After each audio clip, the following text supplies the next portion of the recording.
আমার গল্পপ্রিয় বন্ধুরা, কেমন আছো তোমরা? আশা করি ভালো আছো, আমিও ভালো আছি। তোমাদের মজা দিতে আমি আরও একটি মজার গল্প নিয়ে এসেছি। গল্পটি শুনলে তোমাদের রড দিয়ে ঝরনার মতো পানি বেরিয়ে আসবে। তো বুঝতেই পারতেছ গল্পটা কেমন ইন্টারেস্টিং হতে চলেছে, তাই দেরি না করে কানে হেডফোন পরে নাও। আর যারা আমার সাথে কথা বলতে চাও বা ইমো নাম্বার পেতে চাও, আমি ভিডিওর মধ্যে নাম্বার দিয়ে দেব, আপনারা ভিডিও কলে আমার সাথে মজা করতে পারবেন। চলো তবে আর দেরি না করে শুরু করা যাক। আমার ছেলে ও মেয়ে একই বেডরুমে থাকত। একদিন গভীর রাতে হঠাৎ মেয়ের কান্নার মতো শব্দ শুনে আমি চমকে উঠলাম। শব্দটা এত অস্বাভাবিক ছিল যে আমার মনে অদ্ভুত এক উদ্বেগ তৈরি হলো। আমার মেয়ে ফিসফিস করে বলছিল, ভাই একটু আস্তে, মায়ের ঘর একদম পাশে। তার কথাগুলো শুনে আমার মনে সন্দেহ জন্মায়। আমি আস্তে করে তাদের ঘরের জানালা দিয়ে উকি দিলাম, আর যা দেখলাম তা দেখে আমার শ্বাস বন্ধ হয়ে যাওয়ার মতো অবস্থা হয়। আমার নাম অর্পিতা, আমি একজন সাধারণ গৃহবধূ। আমার দুটি সন্তান ছিল, একটি ছেলে এবং একটি মেয়ে। মেয়ে আমার নিজের সন্তান হলেও ছেলে আমার দ্বিতীয় বিয়ের পর আমার জীবনে আসে। তাদের বয়সের ব্যবধান ছিল 4 বছর। আমার মেয়ের নাম ছিল পায়েল এবং ছেলের নাম ঈশান। আমি ঈশানকে নিজের সন্তানের মতোই ভালোবাসতাম। আমার দ্বিতীয় বিয়ের আগে পায়েল হোস্টেলে থেকে পড়াশোনা করত। সে তার নতুন বাবা এবং ভাইকে খুশি মনে মেনে নিয়েছিল। তবে সে সিদ্ধান্ত নিয়েছিল যে তার পড়াশোনা হোস্টেলেই শেষ করবে। আমি তার ইচ্ছার উপর জোর দিইনি। সম্প্রতি পায়েল তার গ্র্যাজুয়েশন সম্পূর্ণ করে বাড়ি ফিরেছে। একই সময়ে ঈশানও তার পড়াশোনা শেষ করেছে। তারা দীর্ঘদিন পরে একে অপরের সঙ্গে দেখা করল। কয়েকদিনের মধ্যেই তারা চাকরির জন্য অন্য একটি শহরে যাওয়ার সিদ্ধান্ত নেয়। তাদের চাকরি একই শহরে হলেও ভিন্ন ভিন্ন কোম্পানিতে ছিল। তারা সিদ্ধান্ত নেয় একসঙ্গে থাকলে খরচ কম হবে। আমারও তাদের এই সিদ্ধান্ত ঠিক মনে হয়েছিল। তাই তাদের একসঙ্গে থাকার অনুমতি দিয়ে আমি তাদের কাজের জন্য অন্য শহরে পাঠিয়ে দিই। কিন্তু সন্তানদের চলে যাওয়ার পর বাড়ি খুবই ফাঁকা ফাঁকা লাগছিল। তবুও আমি জানতাম তাদের নিজেদের জীবন গড়ার জন্য এটি গুরুত্বপূর্ণ। আমাদের পরিবারের আর্থিক অবস্থা খুব ভালো ছিল না। আমার স্বামীর পেনশন ছিল খুবই সামান্য, যা দিয়ে পুরো পরিবারের খরচ চালানো কঠিন হয়ে পড়েছিল। সন্তানদের পড়াশোনার খরচ চালানোর জন্য আমরা আমাদের একমাত্র বাড়িটি বিক্রি করতে বাধ্য হই। বছরখানেক পরে আমাদের সন্তানরা চাকরি পেয়ে প্রতি মাসে কিছু অর্থ পাঠাতে শুরু করে। আমি সেই অর্থ কিছুটা বাড়ির খরচে ব্যয় করতাম, আর বাকিটা সঞ্চয় করতাম। এভাবেই 5 মাস কেটে যায়। তবে এই সময়ের মধ্যে আমি একবারও সন্তানদের দেখতে যেতে পারিনি। আমার স্বামী পক্ষাঘাতে আক্রান্ত ছিলেন এবং তার দেখাশোনার জন্য বাড়িতে আর কেউ ছিল না। 2 বছর পর দীপাবলির সময় ঘনিয়ে এলো। আমি সন্তানদের বাড়িতে আসার জন্য বলি, কিন্তু তারা কাজের ব্যস্ততার অজুহাত দিয়ে আসতে রাজি হয়নি। ফোনে তাদের কাছে আমার আকুতি জানালেও তাতে কোনো লাভ হয়নি। অবশেষে আমি নিজেই তাদের সঙ্গে দেখা করার সিদ্ধান্ত নিই। একদিন আমি আমার স্বামীর এক ঘনিষ্ঠ বন্ধুকে ডেকে তার যত্নের দায়িত্ব দিলাম এবং সন্তানদের কাছে যাওয়ার জন্য যাত্রা শুরু করলাম। ট্রেন স্টেশন থেকে আমি ভিডিও কল করে তাদের জানালাম যে আমি আসছি। আমার বড় ছেলে ঈশান এই খবর শুনে বিস্মিত হয়। সে আমাকে বলল, মা, তোমাকে আসার দরকার নেই, আমরা 3 দিনের মধ্যে বাড়ি ফিরব। তার কথায় আমি তাকে প্রতিশ্রুতি দিলাম এবং বাড়ি ফিরে এলাম। 3 দিন পর খুব সকালে প্রথম ট্রেনে আমার সন্তানরা বাড়ি ফিরে এলো। তাদের দেখে আমার চোখে পানি চলে এলো। আমি তাদের বুকে জড়িয়ে ধরলাম। আমার মনে হলো এটাই আমার জীবনের সবচেয়ে সুখের মুহূর্ত। আমি ঈশান ও পায়েলকে দীর্ঘদিন পর একসঙ্গে দেখে খুব খুশি হয়েছিলাম। তবে পায়েলের মধ্যে বেশ কিছু শারীরিক পরিবর্তন লক্ষ্য করলাম। গত 2 বছরে তার চেহারায় অনেকটা পরিবর্তন এসেছে। যেদিন তারা বাড়ি ফিরল, আমি লক্ষ্য করলাম যে তারা দুজনেই একসঙ্গে একটি ঘরে ঢুকে গেল। আমি ভেবেছিলাম পায়েল হয়তো তার ব্যাগ রেখে ঘর থেকে বেরিয়ে আসবে, কিন্তু 1 ঘন্টা কেটে যাওয়ার পরও তারা ঘর থেকে বেরোয়নি। তখন আমি চা ও নাস্তা নিয়ে তাদের ঘরে গেলাম। আমি বললাম, তোমরা দুজন কি এবার থেকে এই এক ঘরেই থাকবে? বাড়ির ছাদে আরেকটা ঘর আছে, ঈশান তুমি সেখানে চলে যাও, এই ঘরটা পায়েল থাকুক। তখন ঈশান বলল, না মা, আমি পায়েলকে ছেড়ে অন্য ঘরে থাকতে পারবো না। আমরা গত 2 বছর ধরে একই ঘরে থাকার অভ্যাস করে ফেলেছি, এখানেও ঠিক এমনই থাকব। তার কথা শুনে আমার একটু অস্বস্তি হলো। আমি পায়েলের দিকে তাকিয়ে বললাম, পায়েল, তুমি এখন আর ছোট নেই, আর তোমার ভাইও বড় হয়ে গেছে। একই ঘরে থাকা কি ঠিক হবে? যদি কখনো তোমার একা থাকার প্রয়োজন হয় তখন কিভাবে ম্যানেজ করবে? তখন পায়েল উত্তর দিল, মা, আমরা যে শহরে কাজ করতাম সেখানে দুঘরের ফ্ল্যাটের ভাড়া অনেক বেশি। তাই আমরা গত 2 বছর ধরে একই ঘরে থেকেছি। যখন সেখানে থাকতে পেরেছি তাহলে এখানে কেন পারব না? আমার ছেলে ঈশান ও মেয়ে পায়েল একসঙ্গে একটি ঘরে থাকতে চেয়েছিল। আমি তাদের সিদ্ধান্তে আপত্তি করিনি। সেদিন আমি সারা দিন ঘরের কাজে ব্যস্ত ছিলাম। দুপুরে ঈশানের পছন্দের খাবার তৈরি করলাম এবং রাতে পায়েলের পছন্দের চাটপাটা পদ রান্না করলাম। কিন্তু লক্ষ্য করলাম পায়েল খাবার খুব কম খেল। এটা আমার কাছে অস্বাভাবিক মনে হলো। তখন আমি পায়েলকে জিজ্ঞেস করলাম, তুমি এত কম খাচ্ছ কেন? আগে তো তোমার প্লেট পুরো পরিষ্কার হয়ে যেত। পায়েল বলল, মা, এখন আমার রুচি বদলেছে। মেসের সাধারণ খাবারে অভ্যস্ত হয়ে গেছি। তুমি কাল থেকে সাদামাটা রান্না করো। তাদের মধ্যে এই পরিবর্তন দেখে আমার মনে হলো বাইরে থাকার অভিজ্ঞতা তাদের আরও দায়িত্বশীল এবং পরিস্থিতি অনুযায়ী মানিয়ে নেওয়ার ক্ষমতা শিখিয়েছে। তবে আমি লক্ষ্য করছিলাম তারা দুজনই একে অপরের থেকে এক মুহূর্ত দূরে থাকতে পারছিল না। যেখানে পায়েল থাকত ঈশান ঠিক সেখানেই চলে যেত। এক রাতে আমার স্বামী ঘুমিয়ে পড়ার পর আমি তাদের ঘরে গেলাম।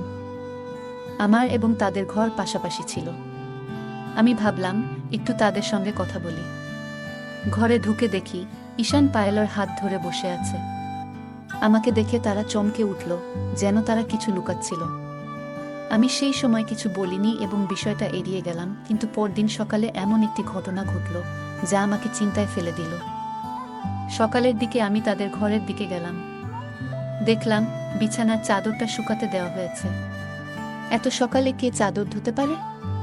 কৌতূহলী হয়ে আমি পায়েলকে জিজ্ঞাসা না করেই ঘরের দিকে এগোলাম। দেখি ঘরের দরজা বন্ধ। ঠিক তখনই পেছন থেকে ঈশানের ডাক শুনলাম, মা, নাশতায় কি বানিয়েছ? দরজার বাইরে এসে ঈশান আমাকে প্রশ্ন করল। আমি তাকে জিজ্ঞাসা করলাম, তোমাদের ঘরের চাদর এত সকালে কে ধুয়েছে? কেন ধুয়েছে? আমার প্রশ্ন শুনে ঈশান একটু অস্বস্তিতে পড়ল। তার চোখ বারবার পায়েলের দিকে যাচ্ছিল। তখন পায়েল সামনে এসে বলল, মা, চাদরটা আমি ধুয়েছি। ওটাতে ধুলা জমেছিল, তাই বারবার হাঁচি আসছিল। এজন্য সকালে ধুয়ে নিয়েছি। আমি বললাম, তোমাদের আসার আগে আমি সবকিছু পরিষ্কার করেছিলাম। চাদরে ধুলা আসবে কিভাবে? আমার প্রশ্ন শুনে পায়েল একটু বিড়ম্বনায় পড়ল। তার মুখের অভিব্যক্তি বলে দিচ্ছিল সে কিছু লুকোচ্ছে। তখন ঈশান বলল, মা, আমার খুব খিদে পেয়েছে। তুমি কি চাদর নিয়ে কথা বলছো আর আমি খেতে পাচ্ছি না? তুমি কি খাবার দেবে নাকি আমাকে বাইরে গিয়ে খেতে হবে? এ কথা শুনে আমি আলোচনা বন্ধ করে রান্নাঘরে নাশতা বানাতে চলে গেলাম। পরে কাজের ব্যস্ততায় বিষয়টি ভুলে গেলাম। কিছুদিন ধরে লক্ষ্য করছিলাম আমার 2 সন্তানের আচরণে বেশ পরিবর্তন এসেছে। পায়েল, যে আগে আমার সঙ্গে অনেক গল্প করত, এখন বেশিরভাগ সময় নিজের ঘরেই থাকে। সে আমার সামনে বেশিক্ষণ থাকতে চায় না। সেদিন সন্ধ্যায় খাবার খাওয়ার সময় পায়েলর হঠাৎ শরীর খারাপ হয়ে গেল। খাওয়া শুরু করতেই সে থালার দিকে তাকিয়ে রইল এবং কিছুক্ষণের মধ্যেই বমি ভাব শুরু হলো। দ্রুত বাথরুমের দিকে ছুটল আর ঈশানও তার পেছনে গেল। আমি হতবাক হয়ে গেলাম। বুঝতে পারছিলাম না হঠাৎ কি হলো। আমিও বাথরুমের কাছে গেলাম। তখন ঈশান পায়েলকে কাঁধে ভর দিয়ে বাইরে নিয়ে আসছিল। ঈশানের পায়েলকে ধরে রাখার ভঙ্গি আমার কাছে কিছুটা অস্বাভাবিক লাগলো। তার এক হাত ছিল পায়েলের কাঁধে এবং আরেকটি ছিল তার কোমরে। এটি দেখে আমার মনে অদ্ভুত অনুভূতি হলো। তারা এমন আচরণ কেন করছে? আমার মনে বিভিন্ন প্রশ্নে ভরে যেতে থাকলো। আমার মন তখনও অস্থির ছিল, তবে কিছু বললাম না। পায়েলকে আরাম দেওয়ার জন্য আমি নিজেই তার পাশে গিয়ে তাকে হাত ধরে ঘরে নিয়ে এলাম। তারপর তাকে এক গ্লাস পানি দিলাম এবং জিজ্ঞাসা করলাম, তোমার হঠাৎ এমন বমি ভাব হলো কেন? খাওয়া শুরুর আগেই তো বমি লাগছে। আমার প্রশ্নের উত্তর ঈশান দিল, মা, পায়েল ঘরে বসে তেলমসলা দেওয়া চিপস খেয়েছে, তাই এখন তার এমন লাগছে। পায়েলও ঈশানের কথা সমর্থন করে বলল, হ্যাঁ মা, আমি চিপস খেয়েছি। এখন থেকে আর এমন করবো না। আমি জিজ্ঞাসা করলাম, এখন কেমন লাগছে? একটু খেয়ে নাও, তারপর বিশ্রাম করো। পায়েল বলল, মা, আমি অনেক চিপস খেয়ে ফেলেছি, এখন আর খেতে ইচ্ছে করছে না। আমি ঘুমাতে যাচ্ছি, তোমরা খেয়ে নাও। এটা বলেই পায়েলও তার ঘরে চলে গেল। তার না খেয়ে ঘুমাতে যাওয়াটা আমাকে বেশ অস্বস্তিতে ফেলল। রাতের খাবার শেষে আমি তার জন্য এক গ্লাস দুধ নিয়ে গেলাম। রাত তখন প্রায় 9টা। দেখলাম তারা দুজনেই ঘরের দরজা বন্ধ করে দিয়েছে। আমি দরজায় টোকা দিতেই ঈশান দরজা খুলল। ঘরের ভেতরে তাকিয়ে দেখি পায়েল ঘুমিয়ে আছে এবং ঈশান তখনও জেগে আছে। পায়েলকে গভীর ঘুমে দেখে আমি তাকে আর ডাকলাম না। দুধ রেখে আমি ফিরে আসতে চাইলাম, কিন্তু বেরোনোর সময় আমার শাড়ির আঁচল দরজার খুঁটিতে আটকে গেল। যখন সেটা খুলতে চেষ্টা করছিলাম, তখন ভেতর থেকে পায়েলর গলার শব্দ পেলাম। সে ঈশানকে বলছিল, ভাই মা কি চলে গেল? তার কথায় বোঝা গেল সে ঘুমানোর ভান করছিল। এই কথা শুনে আমি আবার দরজায় নক করলাম। ঈশান দরজা খুলে জিজ্ঞাসা করল, মা আবার কি হলো? আমি সোজা জিজ্ঞাসা করলাম, তোমাদের মধ্যে কি চলছে? পায়েল কেন ঘুমানোর ভান করছিল? পায়েল তখন উঠল এবং বলল, মা আমি ভেবেছিলাম তুমি কিছু খাওয়ার জন্য নিয়ে এসেছ। আমি তো খেতে চাইনি, তাই ঘুমানোর ভান করছিলাম। তাদের এমন আচরণে আমার সন্দেহ আরও বাড়ল। আমি ঈশানকে বললাম, আজ রাত তুমি তোমার বাবার সঙ্গে আমার ঘরে শুয়ে পড়ো, আমি পায়েলর সঙ্গে থাকব। এই কথা শুনে ঈশান বলল, মা আমি এই ঘর ছেড়ে কোথাও যাব না। পায়েলও বলল, মা আমি ভাইয়ের সঙ্গেই থাকব, ও না থাকলে আমার ঘুম আসে না। ওরা আমার কথা কিছুতেই শুনতে চাইছিল না। অবশেষে আমি বললাম, ঠিক আছে তোমরা একই ঘরে থাকতে পারো, তবে আজ থেকে দরজা বন্ধ করবে না। ওরা বাধ্য হয়ে আমার কথা মেনে নিল। পরের দিন সকালে আমার বড় দিদি বাড়ি এলেন। তার আগমনে সবাই খুশি হয়ে গেল। দিদি বললেন, আমি বিশেষ করে তোমাদের সঙ্গে সময় কাটাতে এসেছি। কথাবার্তার মাঝে দিদি পায়েলর বিয়ের প্রসঙ্গ তুললেন। তিনি বললেন, আমাদের পায়েল এখন বিয়ের উপযুক্ত হয়ে গেছে। আমার বড় দিদি বললেন, পায়েল এখন বড় হয়েছে, ওর বিয়ের কথা ভাবা উচিত। কথার মাঝেই তিনি নিজের সঙ্গে আনা কয়েকজন ছেলের ছবি বের করলেন। দিদি যখন পায়েলকে ছবিগুলো দিলেন, তখন ঈশান তাড়াতাড়ি ছবিগুলো নিজের হাতে নিয়ে নিল। ঈশান বলল, মাসি এই ছেলেগুলো পায়েলের জন্য একদম ঠিক নয়। ওর জন্য এমন একজন হতে হবে যিনি আমার মতো স্মার্ট এবং সুন্দর। আপনি কেমন করে এমন বয়স্ক ছেলেগুলোর ছবি আনলেন? আমার দিদি ছিলেন কঠোর স্বভাবের এবং মজা একদম পছন্দ করতেন না। তখন ঈশান মজা করছিল না নাকি সিরিয়াস ছিল সেটা বোঝা কঠিন ছিল, কিন্তু তার কথা শুনে দিদি রেগে গেলেন। তিনি বললেন, তোমার বোঝার দরকার নেই, এই ছেলেরা মাত্র 5 বছরের বড়। স্বামী স্ত্রীর বয়সের এতটুকু পার্থক্য তো থাকতেই পারে। ঈশান জবাব দিল, 5 বছরের নয়, স্বামী স্ত্রীর বয়সের পার্থক্য 3 বছরের বেশি হওয়া উচিত নয়। আমি নিজেই এমন একজন খুঁজে দেব যে পায়েলের জন্য একদম উপযুক্ত হবে। ঈশানের এই কথাগুলো আমার কাছেও অদ্ভুত লাগল। সেখানে পায়েলের বিয়ের কথা হচ্ছিল, আর সে নিজেকে পাত্রের সঙ্গে তুলনা করছিল। তাই আমি তাকে কিছু না বলে বললাম, তুমি এখন তোমার ঘরে যাও। ঈশান রুমে চলে যেতেই পায়েলও তার পেছনে চলে গেল। যখন ওরা দুজন রুমে চলে গেল, তখন আমার বড় দিদি, আমার বোন আমাকে বলল, অর্পিতা এই কথাটি আমি তোমাকে 20 বছর আগেও বলেছিলাম, যখন তুমি বিয়ে করতে চলেছিলে। তোমার স্বামীর সঙ্গে আমার কোনো সমস্যা ছিল না, কিন্তু তার সৎ ছেলেকে গ্রহণ করা আমার কখনোই ঠিক মনে হয়নি। তুমি যদি 2 মেয়ের বাবা এমন একজনের সঙ্গে বিয়ে করতে, তবে সেটাও ঠিক থাকত, কিন্তু তুমি সৎ ছেলেকেও গ্রহণ করলে, যা আমার কাছে কখনোই গ্রহণযোগ্য ছিল না। এখন যেভাবে বাড়ির পরিস্থিতি দেখছি, সেটাও ঠিক মনে হচ্ছে না। তার আচরণে কিছু একটা সমস্যা রয়েছে। আমি আমার বড় বোনকে বললাম, দিদি তুমি এসব কি বলছো? দিদি বলল, আমি জানি আমার কথা তোমার খারাপ লাগবে, কিন্তু আমি সবসময় সত্য বলি। আমি তোমার ছেলে মেয়েদের উপর একটু ভরসা করতে পারি না, আর তোমাকেও করতে বলবো না। আমি পায়েলকে জানি, কিন্তু তোমার সৎ ছেলেকে তুমি এখনো পুরোপুরি বুঝতে পারনি। তুমি তাদের দুজনকে একসঙ্গে শহরে পাঠিয়েছ, এটা তোমার সবচেয়ে বড় ভুল। এখন তারা বড় হয়ে গেছে। তুমি কি জানো, শহরে ভাই বোন বন্ধুর মতো থাকে, কিন্তু সম্পর্ক বন্ধুত্বের চেয়েও এগিয়ে যেতে পারে।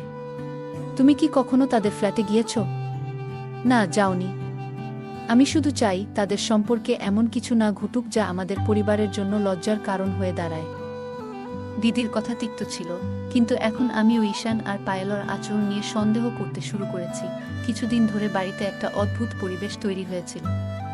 ঈশান আর পায়েল একে অপরের কাছ থেকে এক মুহূর্তের জন্য আলাদা হতো না। পায়েল যেন আমাকে এড়িয়ে চলছিল।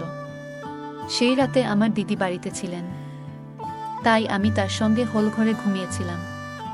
দিদির কথাগুলো সারা রাত আমার মনের শান্তি কেড়ে নিয়েছিল। রাত প্রায় 2টা নাগাদ যখন আমার ঘুম ভাঙল এবং আমি পাশ ফিরলাম, তখন লক্ষ্য করলাম বাচ্চাদের ঘরের লাইট এখনো জ্বলছে। বিষয়টি দেখে আমি কৌতূহলী হয়ে তাদের ঘরের দিকে এগিয়ে গেলাম। ঘরের বাইরে পৌঁছানোর পর আমি পায়েলের গলা শুনতে পেলাম। সে বলছিল, দাদা তাড়াতাড়ি লাইট বন্ধ করো। মা যদি আমাদের ঘরের দিকে তাকায় তাহলে সবকিছু ফাঁস হয়ে যাবে। এই কথা শুনে আমি দরজার ফাঁক দিয়ে উকি দিলাম।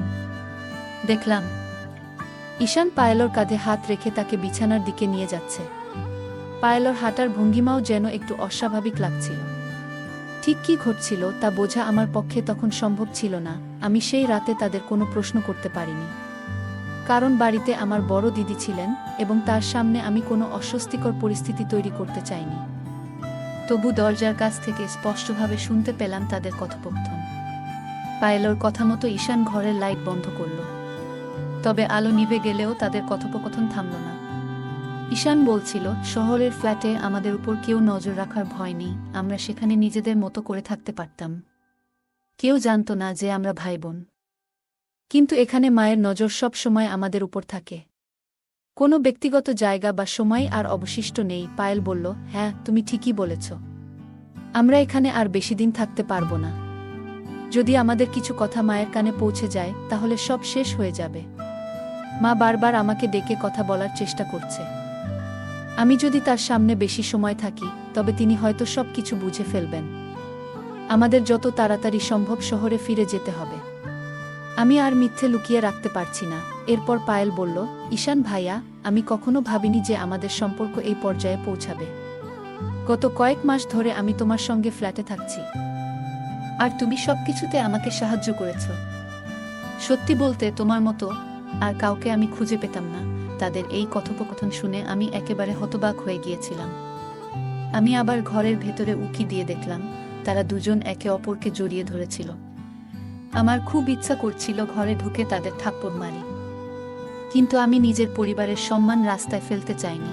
তাদের কথা শুনে আমি গভীরভাবে মর্মাহত হয়েছিলাম। সেই রাত আমি এক মুহূর্তের জন্য ঘুমাতে পারিনি। আমি শুধু ভোর হওয়ার অপেক্ষায় ছিলাম। ভোরে কিছু সময়ের জন্য চোখ লেগে এসেছিল, কিন্তু তার মধ্যেই আমার বড় দিদি আমাকে জাগিয়ে তুলল। তিনি বেশ ঘাবড়ে গিয়েছিলেন এবং বললেন, অর্পিতা, তোমার বাড়িতে কি হচ্ছে? পায়েল সকাল সকাল ঘরের চাদর নিয়ে গেল কেন? আমি তোমার সন্তানদের আচরণে কিছু ভুল দেখছি। তাড়াতাড়ি করে পায়েলের বিয়ে ঠিক করো। আমি তোমার সৎ ছেলের উপর একটুও ভরসা করতে পারছি না।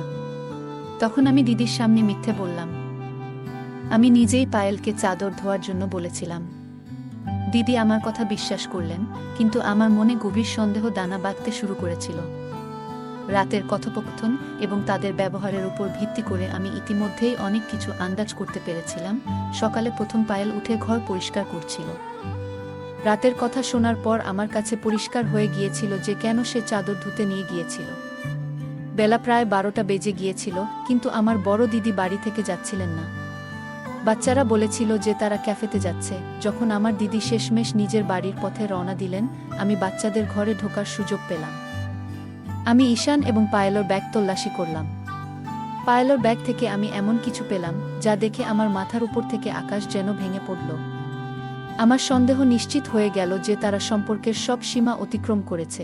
আমি সেই জিনিসটি হাতে নিয়ে ফুপিয়ে কেঁদে উঠলাম। আমি বিছানায় বসে মাথা ধরে আছি।